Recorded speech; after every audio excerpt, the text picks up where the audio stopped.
আপনাদের সবাইকে অভিনন্দন জানাই। মাঠ ছোট হওয়ায় প্রায় 70% লোক আমি আসার সময় দেখেছি রাস্তায়, তারা দুই পাশে দাঁড়িয়ে আছে। সুতরাং কেউ যদি মনে করে এই মিটিং ছোট, আমি মনে করি এটা একটা বিশাল জনসভা, একটা সমুদ্রে পরিণত হয়েছে। আপনাদের জন্য একটা সুখবর আছে, বরিশালবাসীর জন্য। বহুদিন আগে আপনাদের এলাকায় চুরিতে ধরা পড়ে সুগেন্দু ক্যালকাটায় পলাইছিল। এখন কিন্তু সুগেন্দুকে পাওয়া গেছে ক্যালকাটায়। মাঝে মাঝে সে বলে হাসিনাকে নিয়ে বাংলাদেশে আসবে, প্রবেশ করবে। আমরা তার উদ্দেশ্যে এটাই বলবো, তোমার জন্য আর হাসিনার জন্য ফাঁসির রশি ভালো ঘি দিয়া মালিশ করে আমরা প্রস্তুত রাখবো। এটা শ্বশুর বাড়িও না, বাপের বাড়িও না। যদি ফাঁসির কাস্টে ঝুলতে চাও আসতে পারো।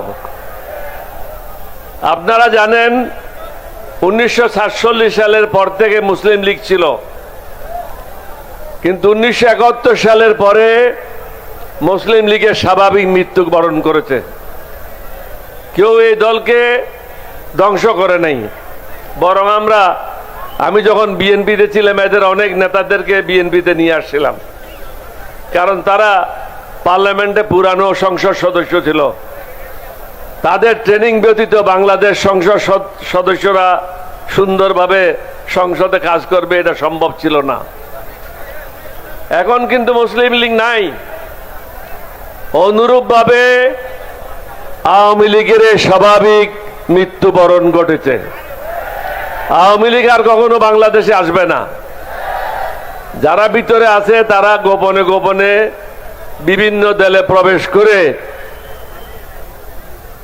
ওই দলের সদস্য পদ নিচ্ছে। ভারত থেকে আপনি দেখছেন প্রতিনিয়ত ভারতে মসজিদ জ্বালাই দিচ্ছে, মুসলমানদের উপর অত্যাচার করছে, বিভিন্ন রকম উস্কানিমূলক বক্তব্য রাখছে। আমরা কিন্তু এতে কান দেব না, কারণ আমরা ওই নবীর অনুসারী, আল্লাহর কোরআন মেনে চলি। অন্যের উপরে ক্ষতি করা আমরা কখনো বরদাস্ত করব না। সুগন্ধু, তুমি যতই লাফালাফি করো, তোমার গুন্ডারা যতই কিছু বলুক বাংলাদেশ সম্বন্ধে, আমরা নবীর শিক্ষা এবং আল্লাহর কোরআন থেকে আমরা কখনো বিচ্যুত হব না। আমরা একটা উদ্দেশ্য, একটা আদর্শ, একটা লক্ষ্য নিয়ে 11 দল একসাথে হয়েছি। অনেকে মনে করে আমরা বোধহয় জামাত ইসলামে যোগদান করেছি। অনেক শিক্ষিত লোকেরাও আমাকে জিজ্ঞাসা করে। দুঃখের বিষয় হলো এরা লেখাপড়া করে না, বই পড়ে না। আমরা 11 দল কেন একসাথে হয়েছি? কারণ আমরা চাই এই দেশ থেকে দুর্নীতি বন্ধ হোক, চাঁদাবাজি বন্ধ হোক, মাস্তানি বন্ধ হোক, দখলবাজি বন্ধ হোক, এবং মানুষ ন্যায় বিচার পাক, সুখে শান্তিতে ঘরে বসবাস করুক। আজকে আমরা সেটা দেখছি না। আমি মাননীয় প্রধানমন্ত্রীকে বলবো, কয়েকদিন আগে দেখলাম আপনার অনেকগুলি মন্ত্রী রিলিফ বিতরণের জন্য একটা জায়গায় গেছে।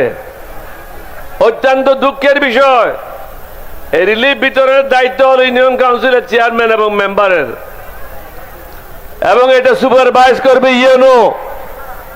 এটা মন্ত্রীর কাজ না। মন্ত্রী যদি ইউএনওর কাজ করে, ইউএনও কার কাজ করবে? আপনি আপনার লোকগুলিকে সামাল দেন। এমন এমন লোক নিয়েছেন মন্ত্রিসভায়, তাদের দায়িত্ব কি সেটাও তারা জানে না। ভালো খাওয়া পাইলে সেদিকে ছুটে যায়। এদেরকে বন্ধ করেন।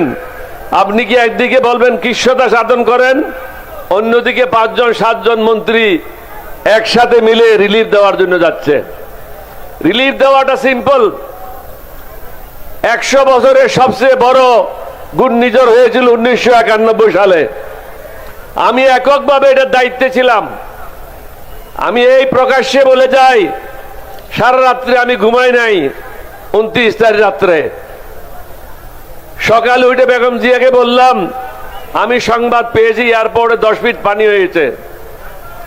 উনি বললেন যে কি করা দরকার। আমি যে একটা হেলিকপ্টার নেন, আপনাকে নিয়ে আমি যাব। হেলিকপ্টার নিয়ে গেলাম, দেখলাম যে সব জায়গায় মৃতদেহ, টেলিফোনের তার বিচ্ছিন্ন, রাস্তায় চলাচল সম্ভব না, গাছপালা সব ভেঙে রাস্তার উপর পড়েছে। আমি উনাকে বললাম এটা আপনার কাজ না, আপনি আমাকে স্টেডিয়ামে নামাই দেন, কালকে আমার কাপড়গুলি পাঠিয়ে দেন।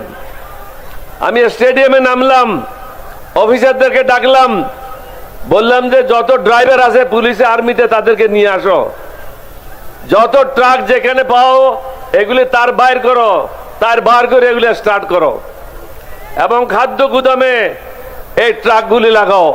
প্রত্যেক এলাকায় এলাকায় মোড়ে মোড়ে গিয়ে খাদ্য ডিস্ট্রিবিউট করো। বসার হিসাব, আমাদের হিসাবের কোনো দরকার নাই। আমার মানুষ বাঁচলেই তো হিসাবের দরকার।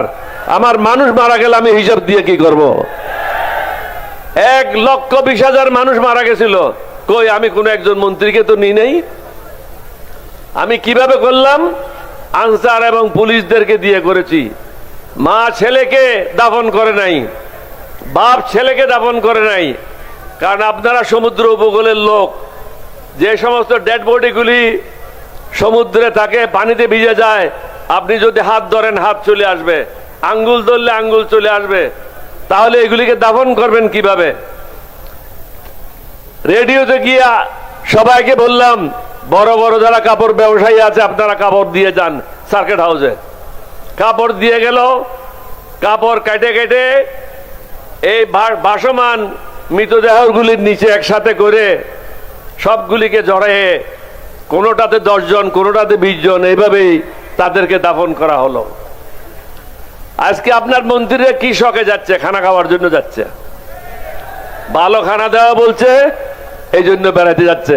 বেটার নিজের মন্ত্রণালয় কি হচ্ছে জানো না, আর ওইদিকে রিলিফ নিয়ে টাটানি করো। আগে মন্ত্রণালয়টা ঠিকভাবে চালো।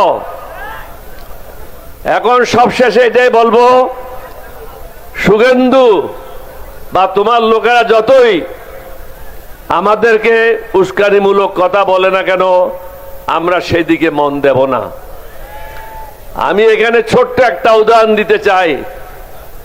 আমার নবী হুজুর পাক সাল্লাল্লাহু আলাইহি সাল্লাম রাস্তা দিয়ে যাচ্ছিলেন, এক হরিণী আওয়াজ করলো, ইয়া মুহাম্মদ মুস্তাফা সাল্লাল্লাহু আলাইহি ওয়াসাল্লাম। আমার রসুল ফিরে দেখলেন, হরিণী তখন বলল, ইয়া রাসূলুল্লাহ, আমার 2টা সন্তান এখনো দুধ খাওয়াইতে পারি নাই, কারণ এই ইহুদি আমাকে ধরে রেখেছে। আমার নবী ইহুদির কাছে গেল, বলল তার 2টা সন্তান আছে, দুধ খাওয়াইতে হবে, তুমি ছেড়ে দাও। বলে এরকম একটা সুন্দর সুযোগ, এত বড় একটা শিকার আমি ছেড়ে দিতে পারি না। হুজুর পাক বললেন, আমাকে ওর জায়গায় বন্ধ করে রাখো রশি দিয়ে, হরিণীকে ছেড়ে দাও। বলে আপনি ভুল করছেন, জঙ্গলের হরিণ কখনো আর ফিরে আসবে না। হুজুর পাককে বন্ধ করে রাখলেন, হরিণী ঘরে গেল দুধ খাওয়ানোর জন্য। সন্তানরা জিজ্ঞাসা করলো, মা তুমি এত দেরি করছো কেন? বলতে দেরি করার কারণ হলো আমাকে ইহুদি ধরে রাখছিল এবং ছাড়ছিল না। আমার জায়গায় নবীকে রশি দিয়ে বন্ধ করে রেখেছে এবং আমাকে টাইম দিয়েছে তোমাদেরকে দুধ দিয়ে আবার ফিরে যাওয়ার জন্য। বলে মা এই অবস্থায় নবীকে বন্ধ রেখে আমরা দুধ খাইতে পারি না। হরিণী 2 ছেলেকে নিয়ে ওই জায়গার জন্য রওনা হলেন। হুজুর পাককে যখন দেখলেন, হুজুর পাক জিজ্ঞাসা করলো, তুমি এই কাজটা কেন করলা? এখন তো তোমার শিশুর জন্য বিপদ ডেকে এনেছ। হরিণীকে জিজ্ঞাসা করলো, কি হলো কি হলো, সবকিছু শুনলো। ইহুদি আশ্চর্য হয়ে গেল, হরিণ কিভাবে ফিরে আসলো। আমার এখানে বলার উদ্দেশ্য হচ্ছে, নবীর কথা পশু বুঝলো, কিন্তু আমাদের সরকার বুঝে না কেন? আমাদের ভাইয়েরা বুঝে না কেন? রহমতুল লিল আলামিন এই নবী শুধু মুসলমানদের জন্য না, পৃথিবীর সব কিছুর জন্য এই নবীকে প্রেরণ করা হয়েছে। আপনারা তো সুন্দরভাবে বক্তব্য রেখেছেন। ফখরুল ইসলামকে বক্তব্য রাখতে আমি শুনেছি যে কোরআন সুন্নাহর বাইরে আমরা কিছু করব না। সালাউদ্দিন কথা বলছে ইসলাম ধর্মের বাইরে আমি কিছু করব না। সালাউদ্দিনের বাপ তো মসজিদের ইমাম ছিল। আরো কয়েকজনে বক্তব্য রাখছে, তারা বললো যে ইসলাম ধর্মের বাইরে কিছু করব না। তাহলে এই সংস্কারগুলি করছো না কেন? এগুলি কি ইসলাম ধর্মের বাইরে? মেহরবানি করে সংস্কারগুলি করে এই জাতিকে মুক্তি দেন। আমরা যারা বিরোধী দলে আছি আমরা আপনার শত্রু না, আমরাই হলাম আপনার মিত্র। কারণ আমরা সুন্দর বাংলাদেশ গঠন করতে চাই। এই বাংলাদেশের জন্য যুদ্ধ করেছিলাম, এটা আপনাকে বুঝতে হবে। আমি দেখলাম পরশুদিন বোয়ালখালীর থেকে কেবা কারা আপনার বাবা সম্বন্ধে বলছে ওর মাকে নাকি খালা ডেকেছে, ওর অ্যারেস্ট করেন। আপনার বাবা কারো মাকে খালা ডাকে নাই, সুযোগ সুবিধা নেওয়ার জন্য করছে। আরেক ভদ্রলোক ইন্টারভিউ দিয়েছে, বললো যে আমি জিয়াউর রহমানের খুব ঘনিষ্ঠ লোক ছিলাম, বেগম জিয়ার সাথে এটা হয়েছে এটা হয়েছে, এটা আমি সব প্রত্যক্ষদর্শী। এবং নাম বললো মেজর জেনারেল জঞ্জুয়া। ওই গাদার বাচ্চা বোঝা উচিত ছিল মেজর জেনারেল জঞ্জুয়া বলে বাংলাদেশে কেউ ছিল না, লেফটেন্যান্ট কর্নেল জঞ্জুয়া ছিল, যাকে 25 তারিখ রাত্রে আমাদের সিপাহীরা হত্যা করেছিল।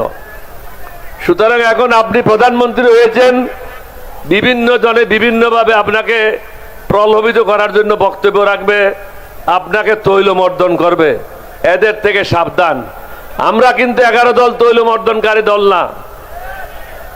আমরা যেটা সঠিক সেটাই বলবো।